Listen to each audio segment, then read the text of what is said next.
Buenas tardes. En el día de hoy, junto con mis compañeros Samuel Maestre, Andri Plata, Yamile Tamayo, Luisa Valencia y mi persona Juan Miguel Flores, les vamos a hablar sobre las enfermedades mitocondriales. Se consideran enfermedades mitocondriales a aquellas en las que la afectación de la función mitocondrial, principalmente la capacidad respiratoria y de síntesis de ATP, es la primera causa de la patología. Las enfermedades mitocondriales pueden ser causadas por mutaciones en el ADN mitocondrial, pueden ser adquiridas o heredadas, o en genes nucleares que codifican componentes de la mitocondria. Cabe mencionar que el ADN mitocondrial es heredado exclusivamente de la madre. Cada mitocondria contiene varias copias de ADN mitocondrial y durante la división celular las moléculas de ADN mitocondrial se separan al azar entre las mitocondrias hijas y posteriormente entre las células hijas. Cuando no hay mutaciones en el ADN mitocondrial, todas las células tendrán el mismo ADN mitocondrial, es decir, estas células son homoplásmicas. Sin embargo, en las células pueden aparecer moléculas de ADN mitocondrial mutadas que coexisten con ADN mitocondrial normal, dando lugar a la situación conocida como heteroplasma. Así, la mutación que en una persona produce una enfermedad hepática, en otra puede afectar al cerebro. Las enfermedades mitocondriales son más severas cuando las mitocondrias defectuosas se acumulan en las células del sistema nervioso central, el músculo, el corazón, los ojos, los islotes pancreáticos, el hígado o los riñones, es decir, aquellos tejidos que emplean más energía que otros. Luego de este pequeño resumen realizado, ya adentrándonos un poco más a las enfermedades mitocondriales, tenemos que estas enfermedades se pueden clasificar en dos grandes grupos. Aquellas producidas por mutaciones presentes en el ADN mitocondrial, que pueden ser mutaciones puntuales y de lesiones, o enfermedades que se originan por alteraciones en el ADN nuclear, que estas pueden ser mutaciones de genes nucleares que controlan el genoma mitocondrial o mutaciones de genes nucleares que participan directamente en la respiración. Entre las enfermedades debidas a mutaciones puntuales en el ADN mitocondrial encontramos la neuropatía óptica hereditaria de Leber, que esta es caracterizada por la pérdida total de la visión, pérdida de las células ganglionares de la retina y atrofia óptica, siendo la primera enfermedad que fue asociada con esta mutación de ADN mitocondrial heredado por vía materna.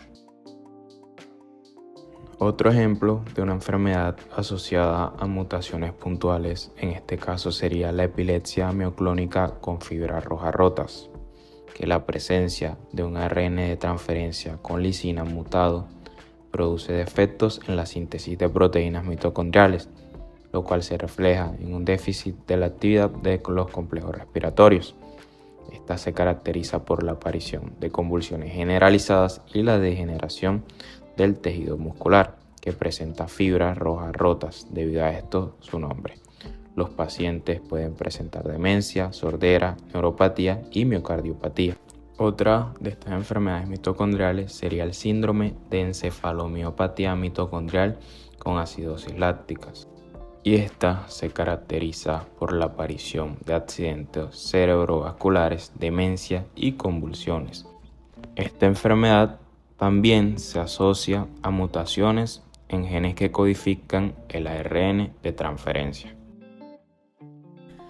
Todas las deleciones producen una disminución del material genético mitocondrial que incluye, además de subunidades de la ATPasa, varios ARN transferencia, genes que codifican componentes de la cadena respiratoria y, en algunos casos, genes de los ARN ribosomal.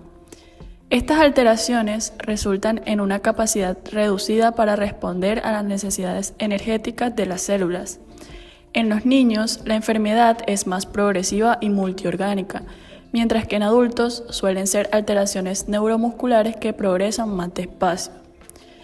Existen también enfermedades producidas por alteraciones de genes nucleares implicados en el control del genoma mitocondrial.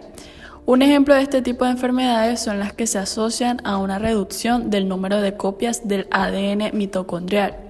Se han descrito 3 fenotipos para esta clase de enfermedad: la hepatopatía infantil mortal, la miopatía congénita y la miopatía infantil.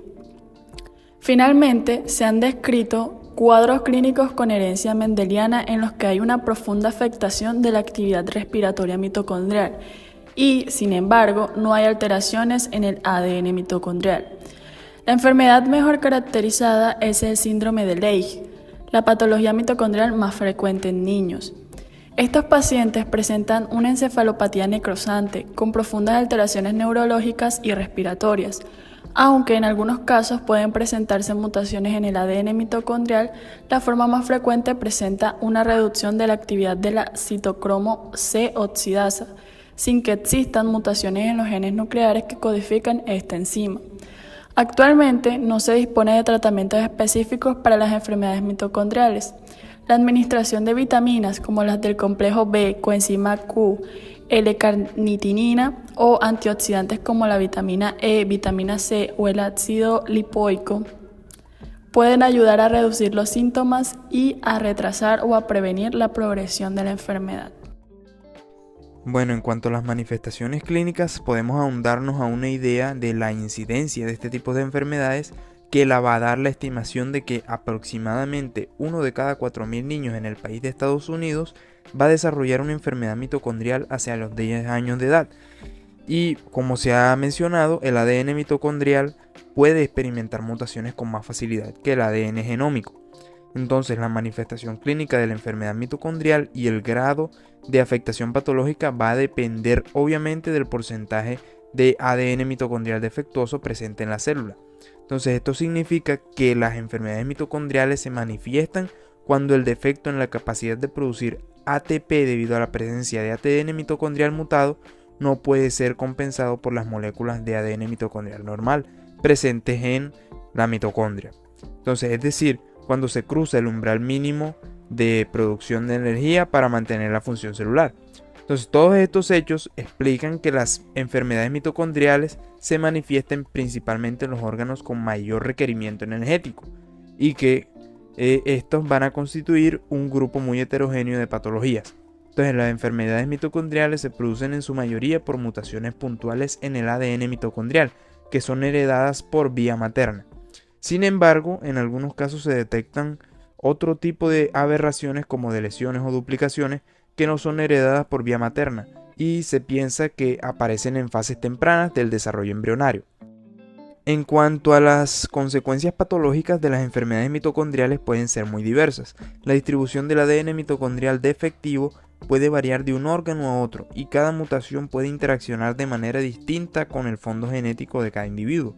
Los síntomas dependen del órgano que se ve afectado y las alteraciones de la fosforilación oxidativa van a afectar a los órganos con mayor consumo de oxígeno, como el cerebro, el corazón, hígado y músculos esqueléticos.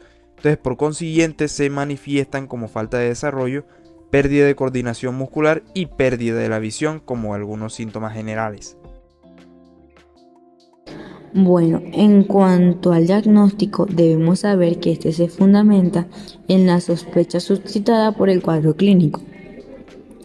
Esta se debe confirmar mediante algunas pruebas complementarias, que son sobre todo de tipo bioquímica y radiológicas. Si la sospecha se llegase a confirmar, las biopsias tisulares permiten un análisis anatomopatológico y enzimático, tras lo que los análisis genéticos confirmarán sí o no la hipótesis inicial. Una posible herencia materna puede sugerirse por la presencia de algunos signos blandos, como lo son la talla corta, sordera y migrañas en miembros de la rama materna, y entre otros signos.